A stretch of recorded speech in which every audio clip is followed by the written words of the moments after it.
Hello everyone, हमारी इस video में हम डिस्कस कर रहे हैं triangle law of vector addition.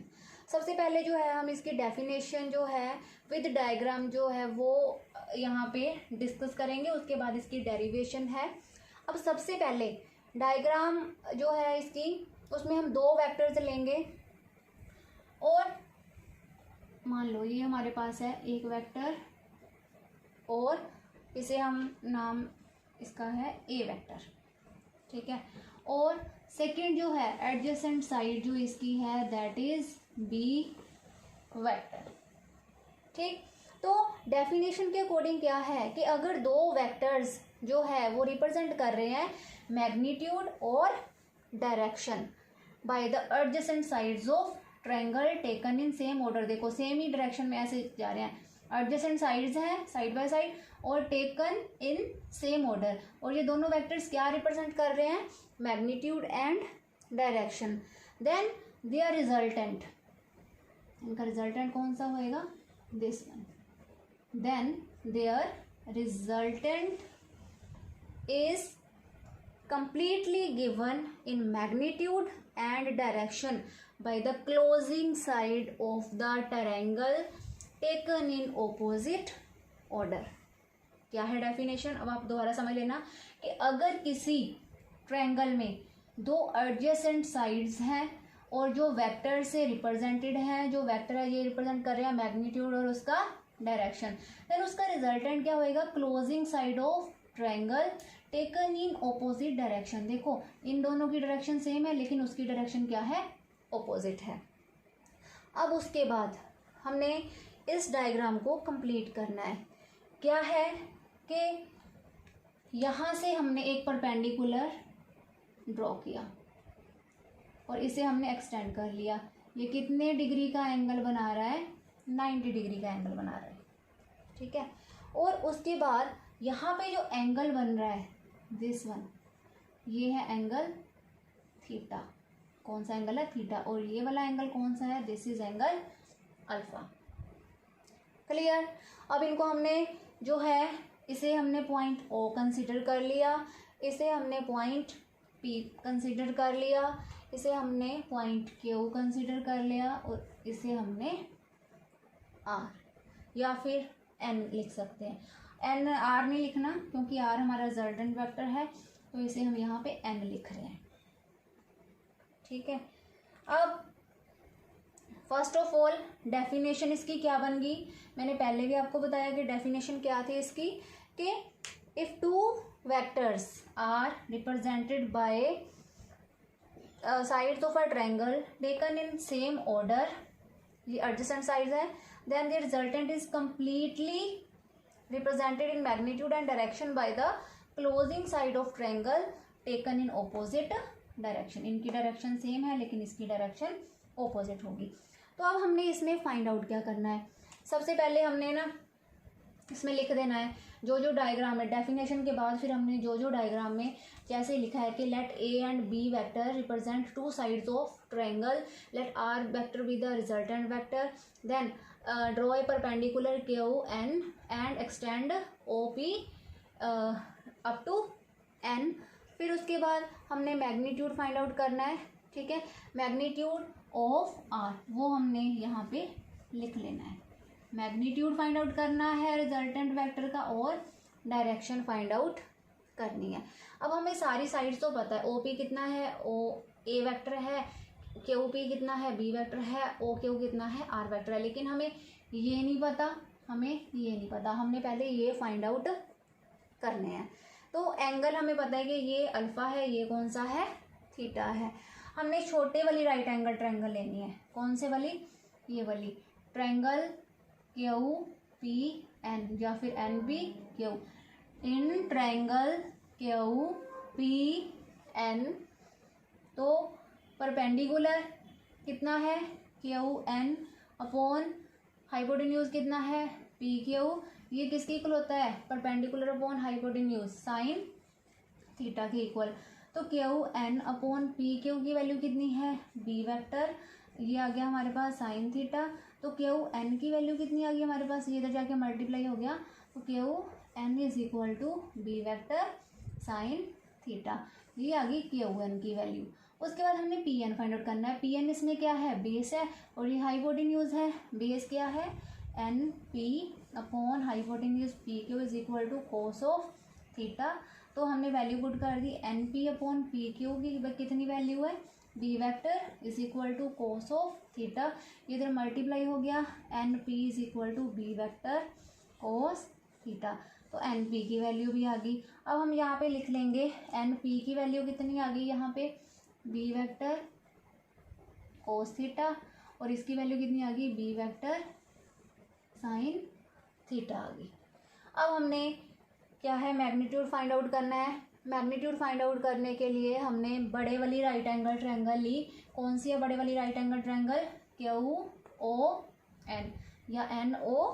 Q में हमने जो है पाइथागोरस थ्योरम लगानी है, ठीक है। इन राइट एंगल ट्रायंगल कौन सी, N O Q, Pythagoras theorem, Pythagoras theorem हमने यहाँ पे यूज़ की। तो वो क्या होती है, परपेंडिकुलर स्क्वायर प्लस बेस का square is equal to hypotenuse का स्क्वायर। मतलब ओ क्यू का square is equal to O N का स्क्वायर प्लस एन क्यू का स्क्वायर। अब वैल्यू पुट कर देनी है। ओ क्यू की वैल्यू कितनी है, आर वेक्टर, इसका square is equal to O N कितना है, ओ एन देखो ओ पी कितना है, A P N, O N कितना बन गया, O P plus P N, तो A plus B cos theta. ये ओ एन की वैल्यू बन गई। मतलब O P plus P N का स्क्वायर प्लस एन क्यू कितना है, बी वेक्टर साइन थीटा का स्क्वायर। अगर किसी वेक्टर का हम स्क्वायर लें तो वो हमेशा उसका मैग्नीट्यूड का स्क्वायर होता है। हम डायरेक्टली से लिख सकते हैं R square is equal to O P.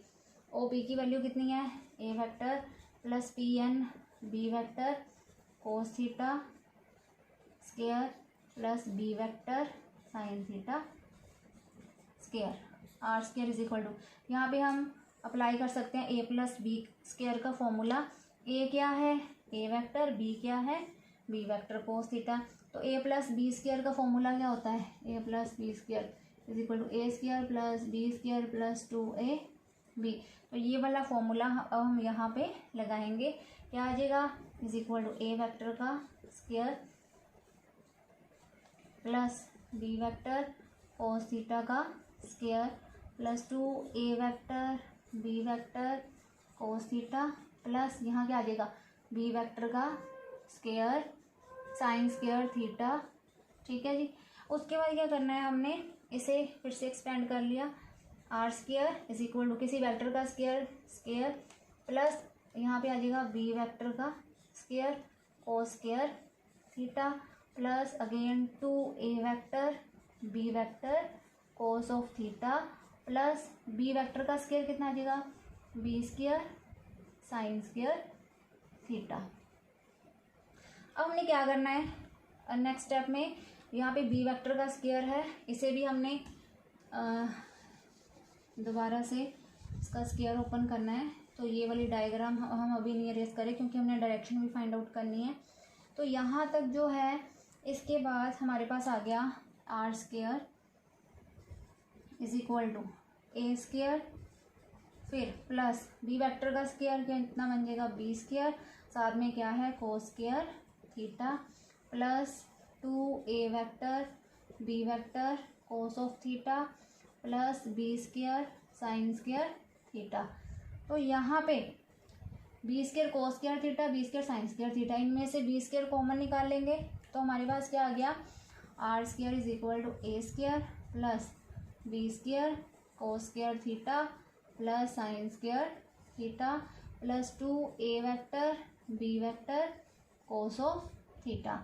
ये वाला रिलेशन, इसमें क्या होता है, cos square theta plus sine square theta, ये किसके इक्वल होता है, 1। मैथमेटिक्स में आपने ट्रिग्नोमेट्री में पढ़ा हुआ है ये। ठीक है, तो इसकी वैल्यू कितनी आ जाएगी, 1 आ जाएगी। तो हमारे पास कितना बच गया, R square is equal to A square plus B square plus 2a vector B vector cos theta. और अगर हम स्क्वायर इस साइड लेके जाएं तो आर इज इक्वल टू क्या बन गया, R A square plus B square plus 2a vector B vector cos theta. ये हमारे पास आ गया रिजल्टेंट ऑफ मैग्नीट्यूड। उसके बाद डायरेक्शन फाइंड आउट करनी है हमने इसमें, ठीक है। डायरेक्शन फाइंड आउट करने के लिए हमने जो है एंगल अल्फ़ा इसमें लिया हुआ है, तो वही वाली राइट एंगल ट्रायंगल हमने लेनी है। तो क्या है, direction of R vector resultant vector. अब बड़े वाली right angle triangle again in right angle triangle कौन सी, QON। इसी में हमने क्या लेना है, देखो एंगल अल्फ़ा है तो हमने यहाँ पे tan अल्फ़ा की वैल्यू निकालनी है। tan अल्फ़ा क्या होता है, tan थीटा क्या होता है, परपेंडिकुलर अपॉन बेस। परपेंडिकुलर कितना है इसमें, QN, बेस कितना है ON, QN upon ON। QN की वैल्यू कितनी है, बी वेक्टर साइन थीटा, और उसके बाद ON क्या है, OP plus PN, OP vector plus PN vector B vector sine theta upon OP vector की वैल्यू कितनी है, ए वेक्टर प्लस PN की कितनी है, बी वेक्टर कोस थीटा। ये तो tan अल्फ़ा की वैल्यू आई है। अगर हमें अल्फ़ा निकालना हो तो tan इधर जाके इन्वर्स बन जाएगा, तो हमारे पास अल्फ़ा कितना आ जाएगा, alpha is equal to tan उधर जाके इन्वर्स इसका, ये सारी टर्म का, B vector sine theta upon A vector plus B vector cos theta. तो ये आ गया हमारे पास ट्रायंगल ऑफ वेक्टर एडिशन। इसमें हमने क्या फाइंड आउट किया, एक तो रिजल्टेंट फाइंड आउट किया और एक क्या फाइंड आउट किया है, डायरेक्शन। डायरेक्शन मतलब ये हमने tan अल्फ़ा यहाँ पे निकाल लिया।